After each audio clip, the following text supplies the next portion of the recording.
Kia ora koutou, ko Lauren James toku ingoa.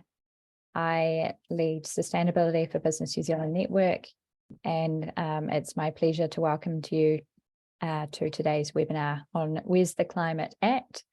I'm joined by three panelists: Belinda Mathers from Toitu, Karen Lavin from the Climate Change Commission, and Brian Johnston from COGO. So we're looking forward to hearing what they have to say in a moment. And just wanting to start off with a little bit of a warm-up. So can I just quickly get you guys to do this poll just while we're waiting for people to start to arrive. So the question is taking action on climate change a priority for your business? Sort of. Wish I hadn't put that as an answer.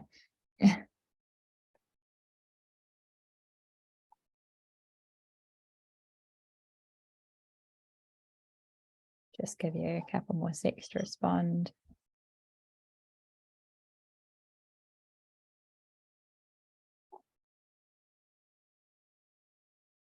Cool. I think most people have responded. I'm just going to take a quick photo of that. And yeah, so I think we're all agreed climate's important, need to do something about it. Thank you for those who've responded. And I'll share these with you so you can see. So you can see that 68% have said that taking action on climate change is a priority. What I haven't asked is, do you have the resources? Do you have the understanding, bandwidth, time, etc., which is probably the major challenge. Anyway, we will come to that soon. So what I want to do is just take us through, if my slides will change, through a little bit about some key thought leadership that's come through lately, produced by various people. It's going to be very quick. It's meant to be high level, not going down rabbit holes. Cough, splutter, interrupt me if I am, and we'll then proceed to the panel piece that you're all waiting for. So I think just so you can look, even this year, there's been a lot happening in the climate space in the way of data being released and topical conversation. Obviously, we had the significant event of Cyclone Gabrielle earlier this year that has been a major, essentially a turning point for New Zealand. And you'll see in a second in a statistic from that report, but that there's a financial case for acting on climate change. The third IPCC report has, reinforced the gravity of climate change and that we really need to act now, and it's fundamental for having a resilient economy. And then the Better Futures report by Kantar came out as well, where for the first time ever, extreme weather events featured in the top 10 concerns. And we know that we're under consultation for the second ERP, and that we aren't on track to meet those emissions reduction targets so far, unfortunately. So there's quite a lot happening. Just to dive into those a little deeper. So as you can see, Better Futures report, like I said, extreme weather events in that top 10 of concerns for New Zealand. And you can see level concern around impact of climate change is on the rise in New Zealand. Dipped during COVID, plateaued recently.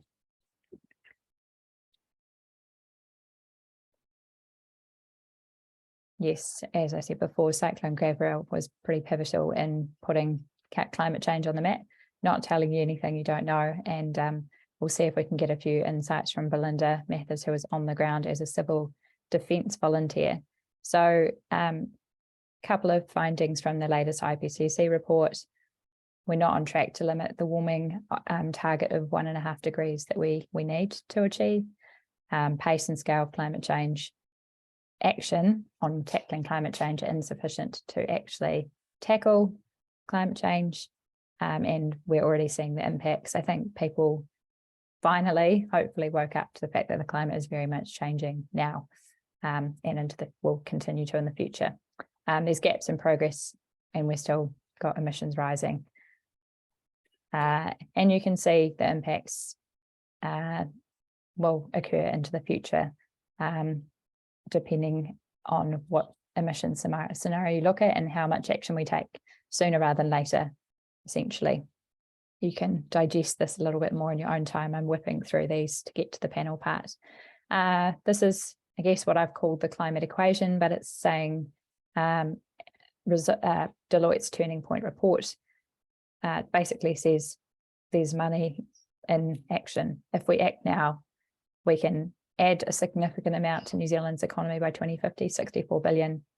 If we don't act, or we do act inadequately, it will cost us a significant amount, but less by 2050, although that cost rises quite quickly and exponentially. So there is a business case for this, and it is part of building New Zealand's economic resilience and being a part of the world who is also moving very quickly at a rate of knots on this. One thing I haven't got in the way of themes is that our climate risk disclosures have been well, we're the first in the world to move on that, and they're also underway, and NZX are flurrying to act in that space. You can see IAG Climate Poll 2022, climate change continues to be an important issue for New Zealanders. We expect that there will be more impacts like extreme weather events, and it's here now. Interestingly, when I was pulling a couple of these together, there was a piece from the Climate Change Commission that actually said extreme rainfall made 2021 a record year for weather damage claims. That's 2 years ago, and it feels like we keep talking in that sense, and it just keeps getting worse. Finally, Rod Carr, hopefully we're all familiar with him, has been a big proponent of climate change, but is just reinforcing the need to act with acceleration, as that little effect depicts. So I'll let the panelists share their opinions from here, but that's just kind of a bit of a taster of what's been coming through from various avenues throughout this year.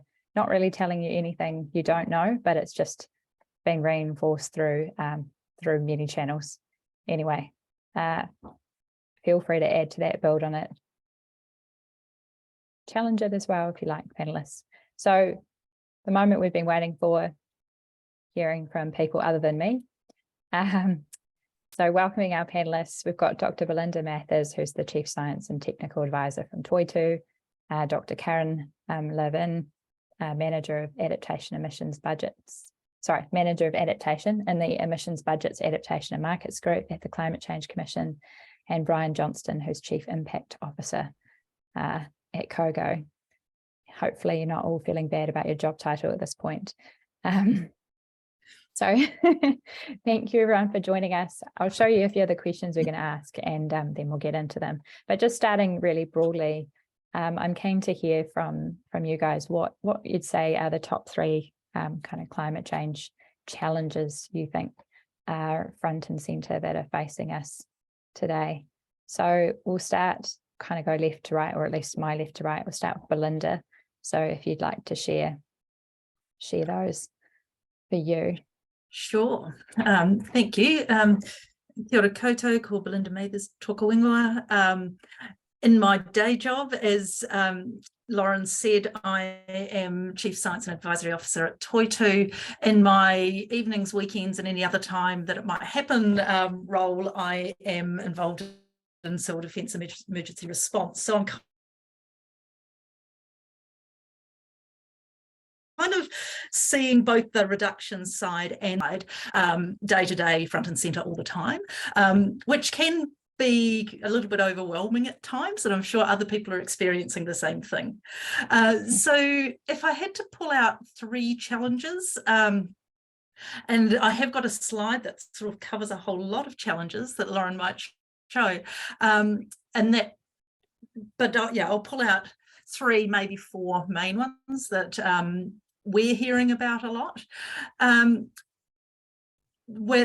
First is really embedding your robust emissions measurement and reduction into company strategy and processes. So, decarbonisation means we have to rethink how we do our business, and that's not easy. We can only really focus on deep reduction when we've got really good level of data. available to us so that we can really work out how to decarbonise, where to decarbonise, and those sorts of things. So this slide here was presented at COP27 last year by the Global Head of Public Affairs and ESG at Nestle.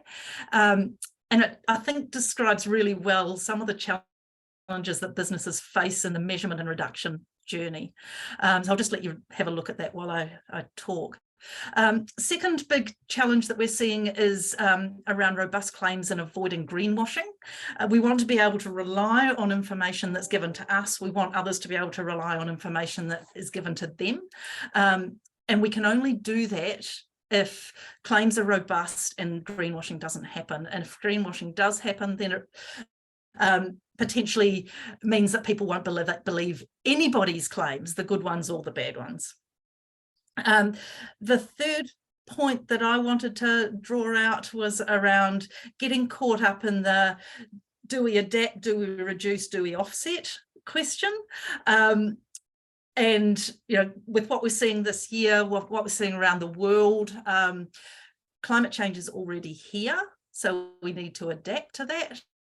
But climate change will get much worse if we don't reduce, so we need to do that as well. So they're all part of the picture. We need to focus on them all because otherwise the problem will just get worse. If I was allowed to bring in a fourth, it would be around really clear, consistent government leadership and policy settings to provide certainty to business moving forward. But I was only given 3, so I won't go into any detail about that one.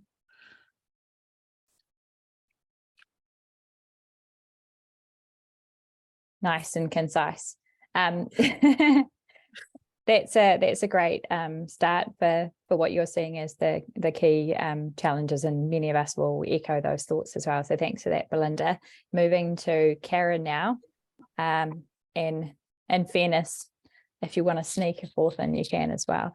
Thank you. I've got 3, so I'm good. But tēnā koutou katoa, ko Karen Levin tokuanga. And I'll just say thank you, Lauren, for inviting me to join the panel today. So I will add a fourth, and it will just be to tautoko what Belinda just said about the need for both mitigation and adaptation. And sometimes we hear that we're too small to reduce emissions. The thing about reducing emissions is it's a global thing. Everyone needs to play their part. So no matter how small we are as an organisation, a country, a region, everyone needs to do that bit, and that will really help what we need to adapt to. So for me, one of the biggest challenges is in the adaptation space is moving more towards proactive adaptation in our response to climate change. So we've heard really clearly already, we're seeing the impacts of climate change now. We've seen Cyclone Gabriel. We've seen a lot of other events over the last year as well. In emergency response and recovery, that's always going to be part of adaptation. But at the same time, we know what the risks are, and it's really important that we get ahead of some of those risks because they are foreseeable. So proactive adaptation means far less consequence on people, on communities, on their livelihoods. So it just makes so much sense. So for me, that's a big challenge, is that switch to more proactive adaptation. The second one for me is the other priorities that we have, and some of them often seem more immediate, and climate change can be seen as this longer term issue. As we've heard, it's already happening, so that's not necessarily the case, but we do have these other big priorities, and at the moment, particularly in housing and infrastructure build. The last few years, the priority was addressing COVID. But of course, on top of that, we always have this increasing volatility that's happening because of climate change, and we will always have those headwinds and tailwinds. And so it's how do we make an opportunity of that and be bringing climate change into that. The third challenge for me, which again is also an opportunity, is around coordination. So a lot of businesses face the same risks and the same opportunities from climate change. And I think there's a real opportunity here to leverage that collective brain. And so we don't all have to individually figure it out and figure out the solutions to the same problems. So I see a lot going on that's really good in that space. A lot of the work that Aotearoa Circle is doing, which is looking at risks and opportunities and solutions for specific sectors. And then I've also seen a lot happening in the climate disclosure space. But I just say that coordination is really key, because we're not going to solve this as individuals. So I think they're my 3 points. Thanks, Lauren. Thank you very much. Yeah, there are 3 really important points. Really like, obviously, that the P word, proactivity, is fundamental, and acknowledging that, as we all know, life's a balancing act. There are a lot of other things that are coming at people at the moment, and posing quite a lot of challenge to people too. What I didn't zoom in on in that top 10 issues chart from the Better Futures report is that the number one is the cost of living, which we're all very aware of. So yeah, that's obviously one too. And obviously we can't go it alone, which is why my favorite SDG is number 17. So we'll go to you now, Brian. Welcome, and would love to hear your thoughts on challenges, and also, as Karen said, most challenges are an opportunity as well. Thanks, Lauren. Kia ora koutou, ko Brian Johnston, toku ingoa from Kogo. So again, thanks for the opportunity to speak this afternoon. There's a little bit of overlap, I think, with the 3 that I've noted down, which is understandable, but we're also taking, I guess, similar to Toitu, quite a business-oriented kind of perspective on this, but noting that they're not the only player that's in the system that needs to move in the right direction. So yeah, for us, the first challenge is really worth noting is around the confusion on what needs to be measured and what doesn't, and how much effort to put into measuring certain things versus other things. Scope 3 in that area, supply chain, and then downstream kind of emissions, as well as where there's improved clarity. We are getting there over time, but it's still hard work, and it's still hard for businesses that are entering the space to navigate how much effort to put in. And what I mean by that as well is not just how much effort to put into the measuring, but that amount of effort might mean that you've got less resource, less time to focus on what you do with that information afterwards. And so kind of balancing that out is really critical still. And it's still quite a challenge, I think, that's out there.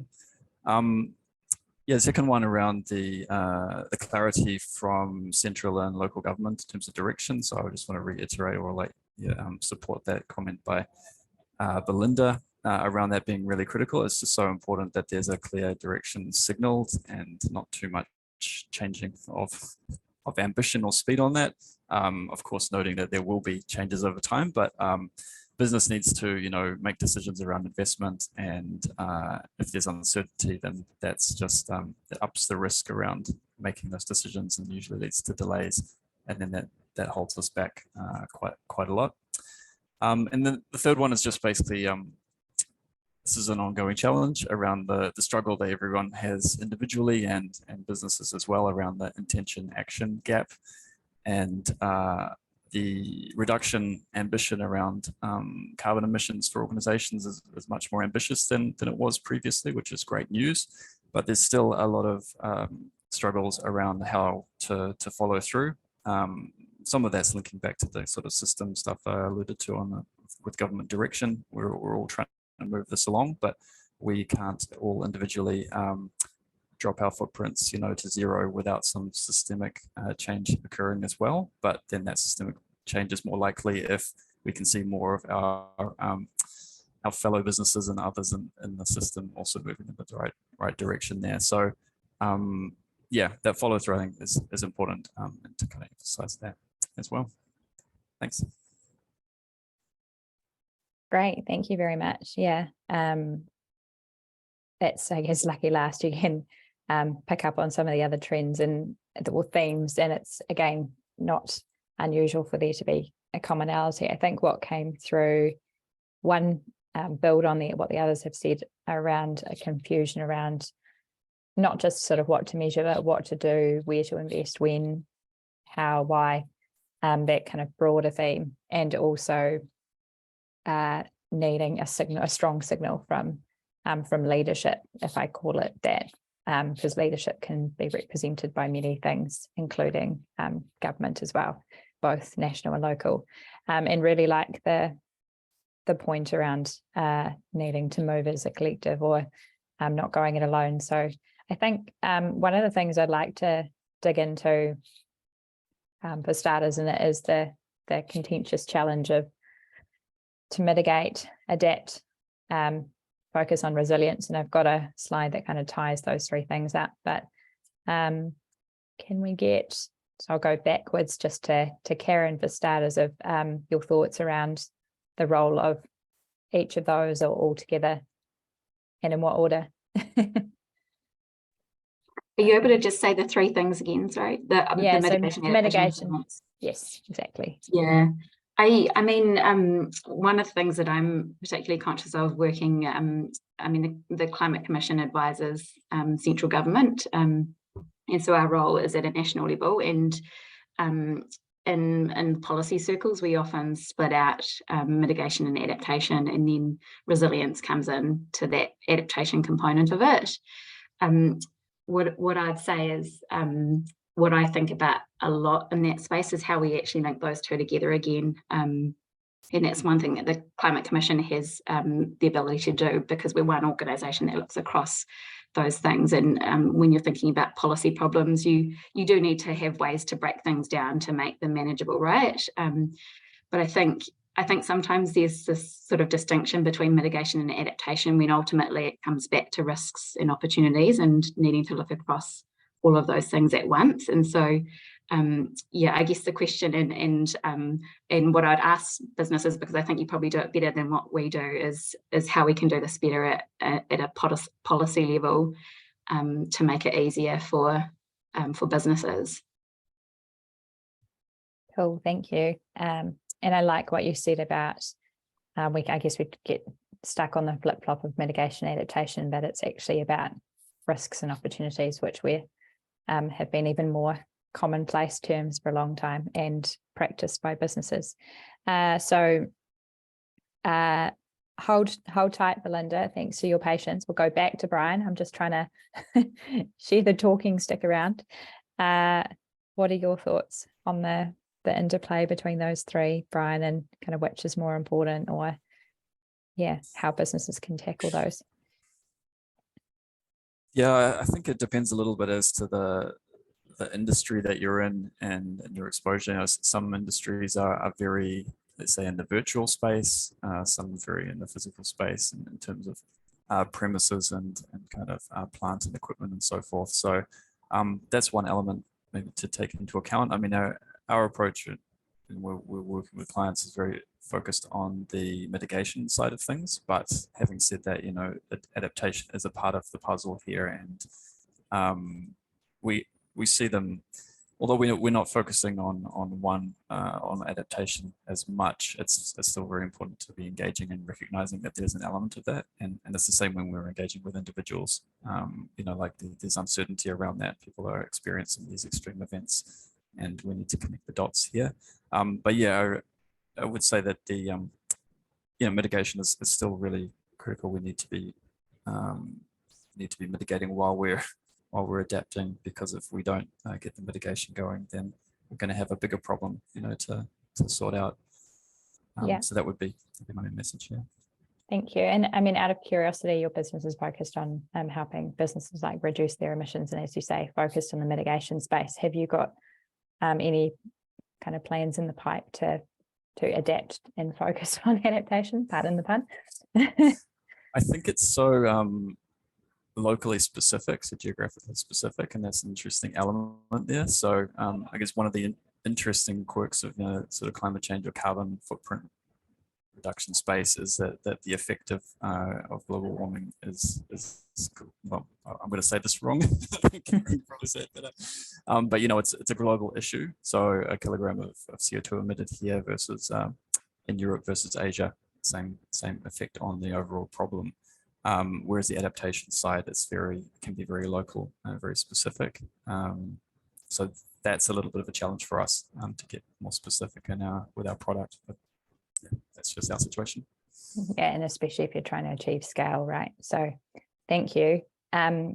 coming back to you, Belinda, what are your thoughts?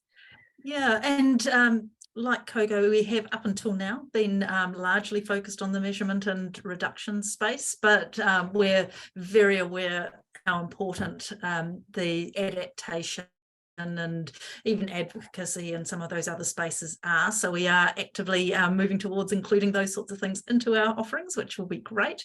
And yeah, I think that the challenge that's being faced in that space, in the adaptation and resilience space, often is information. So organisations kind of know that there's some challenges there, but it can be quite hard to know what to do about it if you don't know what the risk is in your place and what you're doing now versus in the future. So I guess if there was a challenge I'd throw out there would be, how do we get the information that businesses need to be able to really think sensibly about this, especially when they don't have a lot of resource and a lot of time to focus on it. So I suspect that is the thing that might hold people up, because we don't want organisations to only realise what the risks are when they get flooded or when they, get their crops burn or whatever it might be. We want to know before that so we can plan for it accordingly. So I'd say absolutely, they're all important, but the different elements of it have different challenges and different things to think about. Thank you. And it comes back to that proactive word that Karen used in the challenges earlier. While I've got you, keen to hear the literal on the ground, I guess, human perspective from, having been frontlining in a civil defence volunteer capacity. Like, we look at these concentric circles and these big words, and we talk in big words, but how does it play out in reality on the ground? And in communities. And we've all seen media coverage. I think probably a number of people on the call have probably been involved in some of these severe weather events that have happened. And I'm based in Canterbury, so we've faced a whole lot of different things. Some of our risks are around fire rather than flood, but we get flood as well. But we were deployed up to Auckland, to the Auckland region, most of us. Some went to Hawke's Bay, but I went up to Auckland to support the isolated communities up on the west coast of Auckland. We went into the Karikari community. We were the first responders that went in there 2 days after the event, and the community was working really hard to look after each other, but what they were experiencing was a whole lot of uncertainty of, we don't know what the future is going to look like for us. Even the short-term future, they lost their power, they lost their communications, they had no way of getting messages out into the wider world about what they needed. They had a number of houses that had fallen onto the road effectively. So they were really seeing those, those deep, immediate impacts, but they were also thinking, will we be allowed to rebuild here? We've been living here forever. What does this mean for us? So, there's some really deep psychological challenges that go with that for communities as well. Because there's a lot of short-term difficulty and long-term uncertainty that they're seeing. So, we were dealing with immediate needs. We were also dealing a lot with psychological needs on the ground there, and that was consistent of experience that I heard from other responders as well.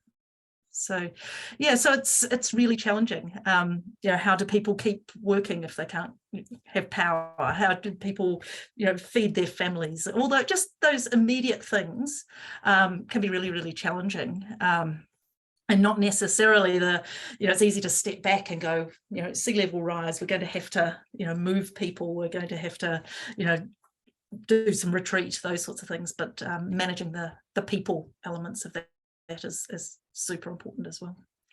Yeah, absolutely fundamental. And I think what we also saw, like even here, we're talking about three concepts. When we experienced what we've called the floods, is one single word. Everything is very multidimensional, happened as in a system. Rain, water, ground, slips, houses, insurance, kids, school, finance, like everything was very intertwined. And I think that came to the fore, even for people who know about these things in a bullet point capacity. When it presents as a system, it's more complicated. And as you said, it's so Karen spoke about increasing volatility. You spoke about psychological challenges. This really affects people and what it is to be a human and in a humanity as well.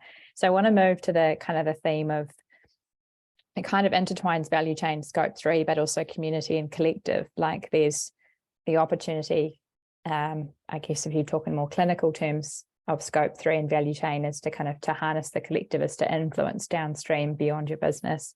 You've talked about community responses, but we also, and we've mentioned being part of a global community. So what are you seeing, or what, and I guess you can use this to kind of move into that next part where we're going to talk about what do you see the solutions are for businesses, but how can we harness that collective influence, that value chain to move forward? So that's a really broad question. So it gives you plenty of wriggle room to go down whatever rabbit hole you want to. Yeah, I'm happy to you can start there if you like. Yeah. So I think key to starting to manage your value chain and your supply chain and that whole ecosystem that you're working in is really understanding it and knowing not necessarily just who your suppliers are, but who your suppliers are and where they are and those sorts of things. So thinking more broadly and just getting that understanding to start with will help you to understand where those risks might be and where the opportunities might be. Can we potentially think more locally so that we don't have long value chains that might be impacted by weather events all around the world, or how do we best manage those things? And I think it's initially a matter of that understanding. Yeah, understand first. I like that. Karen, what about you? Yeah, I guess a couple of points, and I think this is something that's really come out with Cyclone Gabriel is sort of the compounding and cascading risks, and that's an area where we don't have a great understanding. There's starting to be some work done more and more internationally, but I think that was something that became really evident of what you say, that really entwined nature across that system. And so understanding that a bit better and supply chains is just a really obvious place that starts to have that flow through impact. The other bit to this that I'd say is there's sort of that distinction between the market drivers and then the regulatory drivers. And this also goes back to this conversation of why we need to reduce emissions as well as adapt. And we are seeing international companies now saying that they want their suppliers to be low emissions, and emissions, being low emissions doesn't necessarily mean you'll get a premium, but it's about market access. And we also see other things happening internationally, like, for example, in the EU, there's talk about carbon border tax adjustments.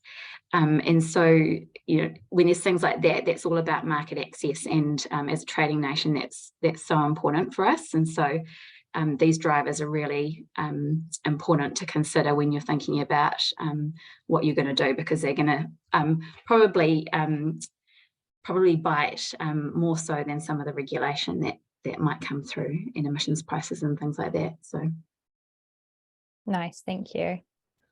And what about you, Brian? I think you were the first to even just talk about the challenge of understanding, which was what Belinda was talking about.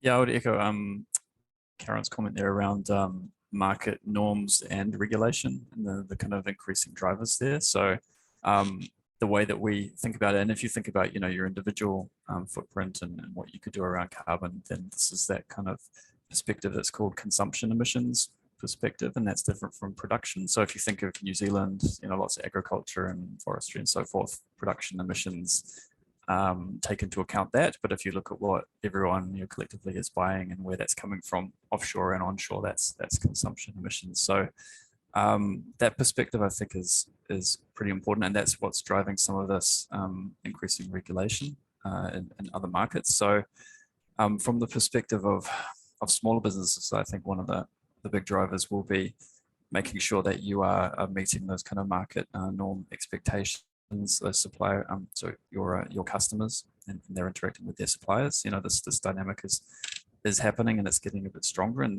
that's kind of the price of doing business, making sure you're meeting the minimums. But of course, it's always typically in your best interest to go beyond or be ahead of that curve, so that you don't, you know, hit it when it gets pushed on you, that you can actually even differentiate further ahead on that.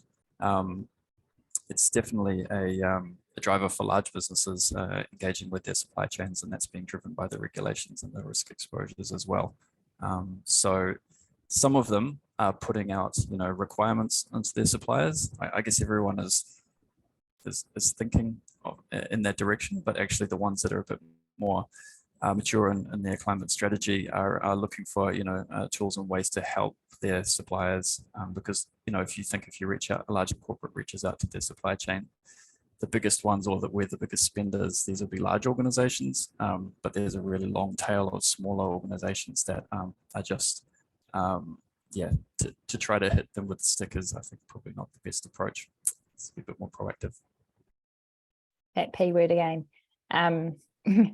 Thank you. And you're saying, we've mentioned before, we talked about the climate risk disclosures, you know, requirements of corporates to be disclosing scope 1, 2, and 3 emissions. Toitu ratcheting up standards as well, to require people to have science-based targets. So things are kind of getting more specific, more pointy, more measured in this space. And that's, even if it's pointed at large businesses, it heads all the way down that tail of suppliers, as you said. I think really keen at this point, as we kind of over sort of halfway through this, to really focus in on solutions of, yes, there's these pretty sizable challenges, and yes, there's part of the challenge, and I really like what you said, Karen, is a huge challenge for people, and it's also a psychological barrier too, is the challenge of being an individual, whether it's a person, a business, a country, in a collective where there's collective responsibility. So what would you be saying to, if you can each cover like both large businesses and small businesses, of what can they be doing to tackle these challenges, and particularly, how can small businesses mobilize when they're really resource, time, capacity constrained? You guys are wanting me to hand the talking stick out. You can just push the buzzer and start talking, someone. Oh, look, I can go first, and I think it goes back to that coordination point that I said earlier, and really looking to see what you can tap into. And I think there's a number of things. I mean, the Sustainable Business Council and Climate Leaders Coalition is one of them. Looking at the work that the Aotearoa Circle is doing for different sectors as well, there's some really good information coming out of that. So that's a really great source. And then I think thinking a bit smaller scale of, just a couple of days ago, I was on a farm in Marlborough, and you know, talking to farmers, they find that catchment groups are a great way to get information, and there's funding to set those up, and it's a mechanism to get experts in to hear about some of the challenges, which of course in the farming sector is both with regards to mitigation and adaptation, given that the business is so dependent on the environment.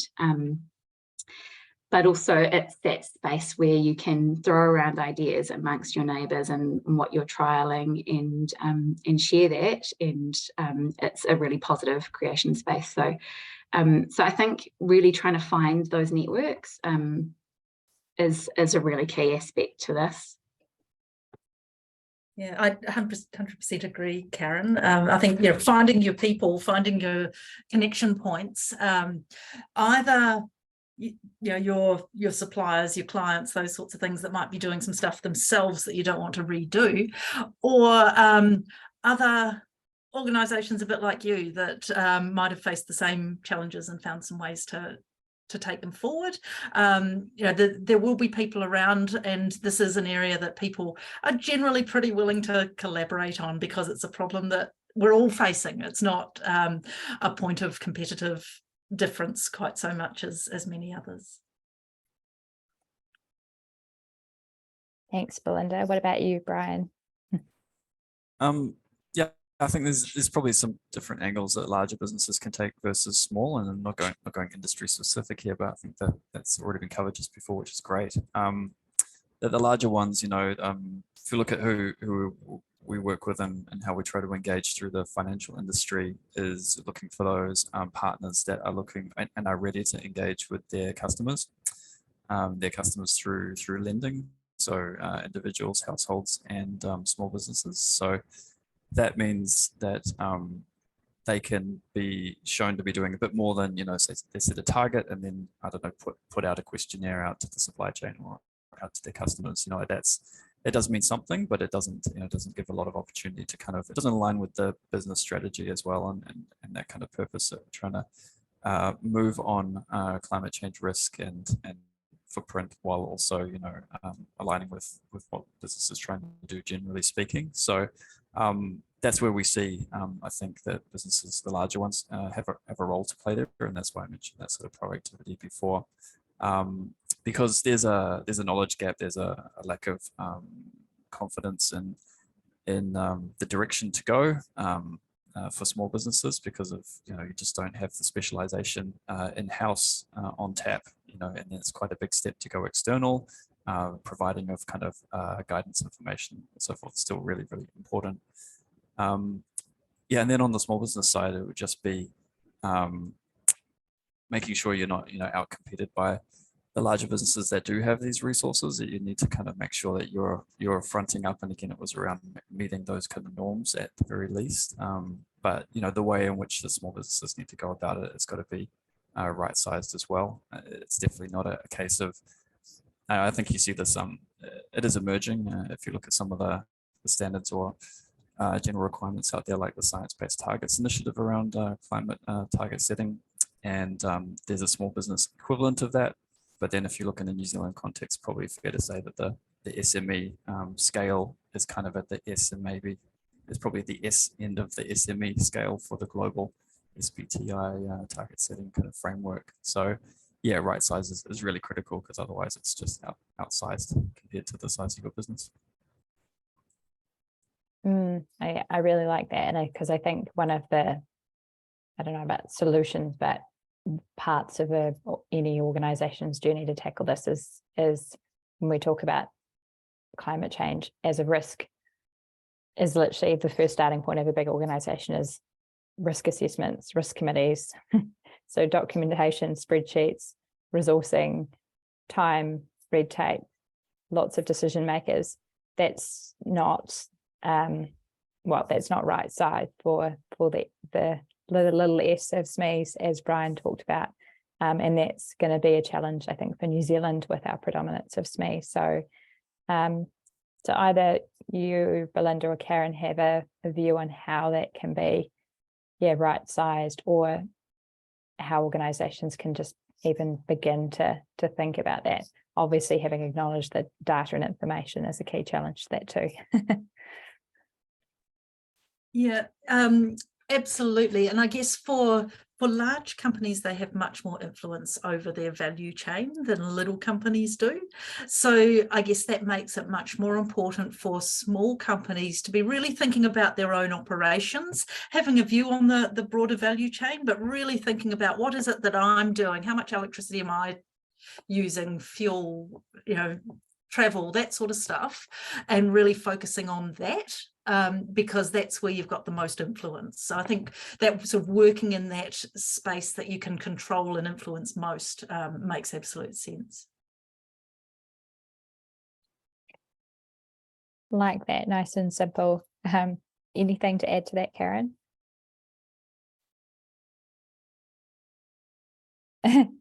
No, nothing. I think Belinda just summed that up really well. I guess from a climate change commission and sorry, I won't talk in acronyms, emissions reduction plan, target setting, etc. How have you, or are you considering SMEs in the development of those plans, and how do you see the ability for that part of the economy to mobilise in relation to those reduction targets? Yeah, and so my work's primarily focused on setting up the adaptation and the monitoring functions that the Commission will be embarking on over the next little while. And I think particularly in that adaptation space, we're very conscious that the role that the Commission plays is at a national level. When it comes to adaptation, it is inherently local. And so how do we play that national role whilst still getting the nuance of what's happening at various scales? And I think there's a number of different scales that we need to think about. There's the regional and the local and the community scale. There's sectoral business and small business scale.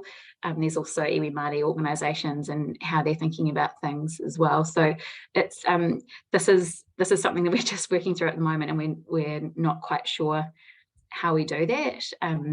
But I guess one of the things we're particularly conscious of is how can we understand the barriers that various organisations are facing, and then what can we do, what can we recommend to central government, because that's we can't change policy, but we can make recommendations and give advice to government, and what are those barriers that we can think through how to fill some gaps to make things easier. So if you do have barriers, please let us know. And yes, as Lauren said, we've got emissions reduction plan draft advice out at the moment, so you can also submit on that. So if there are barriers you're facing, whether it's in the mitigation space, adaptation space, we're keen to hear about them. Yeah, and I think that's also where there's the role of the collective coming together in those groups and those networks to both talk it out, understand where that collective kind of position is, and be able to feedback, I guess, with strength in numbers, but also saves the Climate Change Commission wading through a hive of individual responses. Not that you'd mind, that's totally a Lauren comment, not on behalf of them. Yeah, I think that understanding, connecting as a collective is going to be key. Lauren, I think, just a point, yeah, around there's a really important role, I think, for industry groups that are supporting or sort of representing smaller businesses in this discussion as well, because the smaller businesses have got less time, to prioritize engagement in this dialogue that would lead to, say, guidelines or whatever that would come through to help those smaller businesses to know sort of what the expectations would be and how to go about it effectively. So that role of those industry groups, I think, is really, really critical, because if if it doesn't go this way, then the outcome will be something that's been influenced by larger businesses in the sector, and then the SMEs will be left out, or they'll have to interpret through the gap there, or worst case, like a regulation comes in and it's not right sized in the way it applies to small businesses, and then they'll be overloaded with paperwork, which is not very good for them. Yeah, I think that's a really important point to make, is that actually talking and connecting is actually a luxury for some who don't have the time for that. So not saying it's not important, it's not valuable, but when I think someone said running to stand still is kind of been the theme of probably for all business of all sizes the last few years, then leveraging or asking the bodies to represent you and advocate on your behalf is going to be key as well. Coming into the home straight, I just wanted to let you guys use the power of being able to talk today, and see if each of you had, if there's something that you really wanted to impart, reinforce, or get those on this call and those who may listen to it afterwards to do in order to take action on climate change. What would be the, I guess, one key message and key action that you'd want people to take? So that could be two things, just saying we're all about numbers as well. I think at a really high level for me, it's about just doing stuff. Don't get frozen by indecision. There's a real risk of that, oh no, there's so many things that I'm worried about, I don't know where to start, so I'm not going to start anywhere. I would say if you haven't started, just start in the area that feels most accessible to you right now, and then that will start some momentum and go from there. Thank you. Just start. Simple. And I think that the area that's most accessible is nicely coined as well. Who wants to go next? I can go next. And I did just see that there was a comment about costs as well. I can't, but I just thought that another thing just to really consider with this is sometimes we can frame things as costs, but just thinking about investment and with climate change, sometimes to put in place a solution has a higher capital cost to start out with. But at the same time, often there's wider benefits and savings in the long term as well. And we've done some work on that at the Commission too. Energy efficiency is a prime area where you'll get more than paid back over time. And so just thinking about that aspect too, I know it can be hard making that initial investment, but considering what that will mean for you in the long term is really crucial as well. Yeah, and from my side, I would say if there's one thing to take away from this is basically to sketch out your business's footprint or exposure. Basically, you don't have to have done a perfect study, a full risk assessment. If you think from a risks and opportunities perspective, and you think about what your business does, direct operations day to day, where you spend the most money on suppliers and who your main customers are, then you've got a pretty good starting point, and you can get going with a bit of clarity to Belinda's point as well. Yeah, that would be my main point. Thank you. I just wrote down take stock. So again, stock takes are pretty are a tradition in many businesses. So it's just taking a pause, zoom out to then zoom back in. Or as my dad would say, measure twice, cut once, right?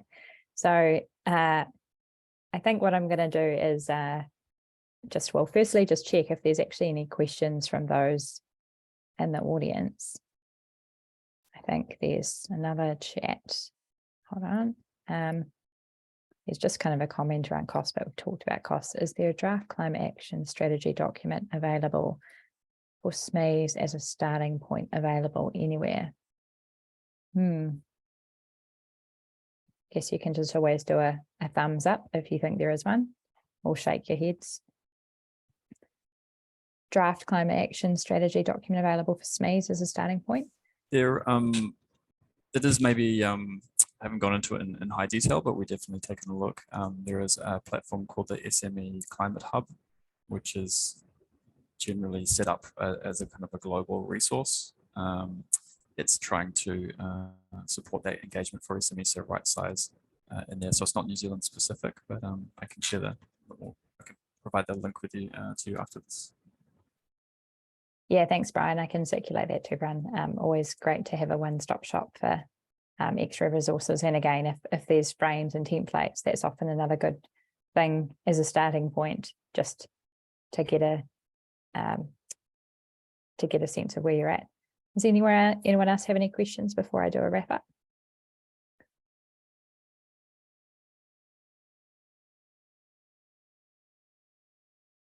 No?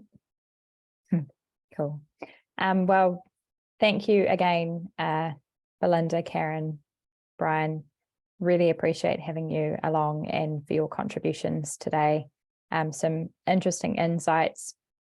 In one sense, not a whole heap of this is new. That's no discredit to you panelists. Like, we've been aware of this issue for some time. We have to varying degrees been taking some action, but I think it's really important to come together, acknowledge the size of the challenge, but also the bite-sized digestible chunks of actions that we can be taking and should take. And some of that literally just comes down to getting going, as Belinda said. just do something, start where it's most accessible. But it is really important, whether it's for market access, whether it's for regulatory reasons, whether it's for just being, it's the price of doing business, as Brian said. It's really important that we do mobilise to address this challenge and come together. As New Zealand Inc. as well, we've always been proud of being New Zealand, and I think that's an important aspect of this as well. So just finalising this session with this kind of quote from the Climate Commission, which is, the choices we make now shape our future options. So it really speaks to that proactivity, taking a moment to really understand where you're at, where you're exposed to, and looking at what you can do about it. The thing we haven't really covered today is the consumer to kind of demand or value in this space. There's rising consumer interest in sustainability, and then there's market. It's not just accessing markets or supply chains. There's actually markets that you can sell into by moving into the space too, which is another part of the debate. I don't want to mushroom cloud into a whole new area, but that just kind of came through as something we should talk about. So the choices we make will determine our future. Children born in Aotearoa today face face 5 times greater risk of extreme weather events than people born previously. We're affecting our children, we're affecting the future, and what we do today will determine what unfolds, whether we're around or not. So thank you very much for joining us today. Quite like this picture as well to summarize it. Feel free to reach out to any of us for questions, and I'll circulate that SME Climate Hub link from Brian from our side as well. Thank you again for joining us. Ka kite anō. Thank you. Ka kite.